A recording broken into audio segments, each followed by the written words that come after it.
तो हमने पढ़ लिया। अब मैं इसके बारे में थोड़ा सा और बता देता हूँ। ये ऑपरेटिंग सिस्टम है। अब थ्योरिकल अगर आप पढ़ना चाहते हैं तो मैंने इसके अंदर थ्योरी सारी लिखी है।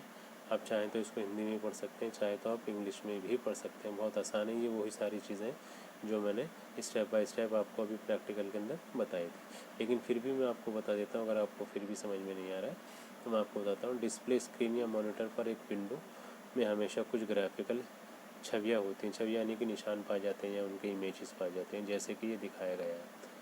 सरलता के लिए कुछ हिस्से हैं, जैसे टाइटल बार और मेन्यू बार। ऊपर का जो हिस्सा होता है उसको टाइटल बार बोलते हैं और मेन्यू बार बोलते हैं। अधिकांश विंडो के लिए आम सब में के लिए एक आम चीज़ है। जितनी विंडो होंगी सब में इसी तरीके से पाया जाएगा। ये विंडो के बारे में सारी जानकारी है। उसके बाद थोड़ा सा ये है व्हाट इज़ अ कंप्यूटर। ये इंग्लिश के अंदर मैंने लिख दिया, अगर आप चाहें तो इंग्लिश में भी पढ़ सकते हैं। फिर भी मैं बता देता हूँ। एन ऑपरेटिंग सिस्टम को क्या बोलते हैं? OS is the program that after being initialize the loading into the computer by the boot program. Boot program को इंस्टॉल कर ही ये मैनेज करता है सारी चीज़ों को, सारी एप्लीकेशंस को। Other application in a computer, जितने भी कंप्यूटर के अंदर और एप्लीकेशन होती है उन सबको इंस्टॉल करता है और उनको चलाता है। The application make use the operating system by the making the request for the services through a defined application program interface. क्या करता है? जितने भी हम रिक्वेस्ट करते हैं जिस भी एप्लीकेशंस को, उसको इंस्टॉल करता है और शो करता है और प्रोग्राम को रन करता है। यही होता है application program interface, API। In addition users can interact the directly with the operating system through the user interface. अब जो भी क्या कहते हैं यूज़र है वो इंटरफेस के थ्रू भी इसको प्रोग्राम को चला सकता है, यानी कि कमांड प्रॉम्प्ट के हिसाब से भी इसको चला सकता है और उसी के हिसाब से इसको यूज़ कर सकता है।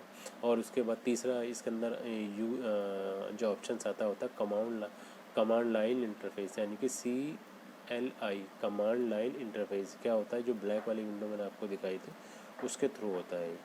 और इसी तरीके से graphical UI। Why use an operating system. हम ऑपरेटिंग सिस्टम का इस्तेमाल क्यों करते हैं? क्योंकि इन सारी चीज़ों को हमें करना।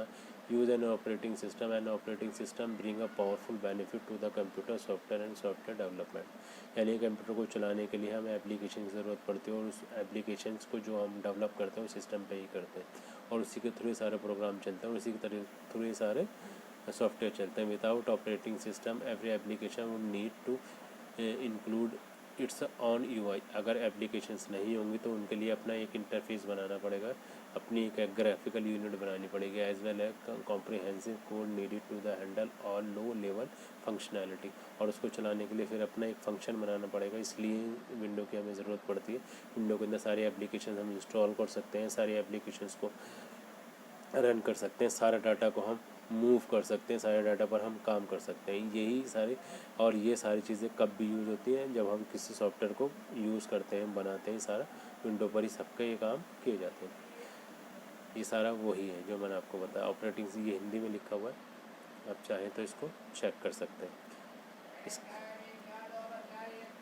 नज़र आ रहा होगा आपको। उसके बाद अगला ऑप्शन आता है इसके अंदर कंट्रोल मेन्यू। मैंने कंट्रोल मेन्यू बता दिया, इसके बारे में थोड़ा सा लिखा हुआ। It is in the upper left corner of the each window. हर एक विंडो के लेफ़्ट कॉर्नर पर होता है ये, जिसके अंदर ऑप्शंस आते हैं। कौन कौन से ऑप्शंस हैं इसके अंदर मैं आपको बताता हूँ। मैक्सिमाइज़ करने के लिए होता है, विंडो को क्लोज़ करने के लिए होता है, मिनिमाइज़ करने के लिए होता है। ये क्या कहलाता है? इसे कंट्रोल मेन्यू बॉक्स। उसके बाद क्या आता है? एक आता है इसके अंदर टाइटल बार, जो हमारे टाइटल को शो, यानी कि जहाँ पर जब हम किसी प्रोग्राम को या किसी डॉक्यूमेंट को शो करते हैं तो उसके ऊपर जो नाम लिखा होता है वो टाइटल बार ही करता है और उसी फोल्डर को भी शो करता है, उसके नाम को शो करता है। उसके बाद आता है मेन्यू बार। इसमें क्या क्या लिस्ट होती हैं, सारे मेन्यू, जितने भी मेन्यू हैं जिस पर हम काम कर रहे हैं सब शो करते हैं, मेन्यू शो करते हैं, सारे उसके कंटेंट शो करते हैं।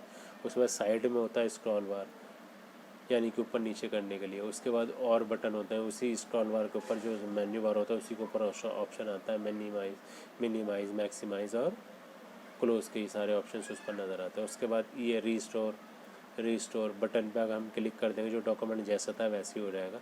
मिनिमाइज़ करेंगे तो उसको छोटा हो जाएगा और रीस्टोर करेंगे तो वो बड़ा हो जाएगा।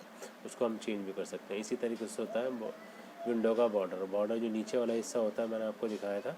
ये जो जैसे ये है नीचे, इसी तरीके से एक विंडो का बॉर्डर होता है जिसके अंदर सारे के सारे आइकन शो कर रहे होते हैं। जैसे मान लीजिए हमने कोई डॉक्यूमेंट खोला हुआ उसको शो करेगा, और क्या बोलते हैं इंटरनेट के ऑप्शंस को शो करेगा, क्रोम को, गूगल को शो करेगा, और भी कुछ उसमें अंदर हम ऐड करना चाहते हैं तो उसको भी वो शो करेगा।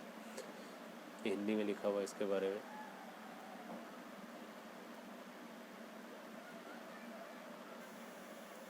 तो अब हम अगला इसके बाद जो टॉपिक करने वाले हैं वो थोड़ा सा करेंगे किस तरीके से हम इसको कंट्रोल कर सकते हैं और कैसे इसके अंदर हम काम कर सकते हैं, और थोड़ा सा कंट्रोल पैनल के बारे में भी हम बात करेंगे। तो चलते हैं अगले वीडियो के अंदर। Thank you so much.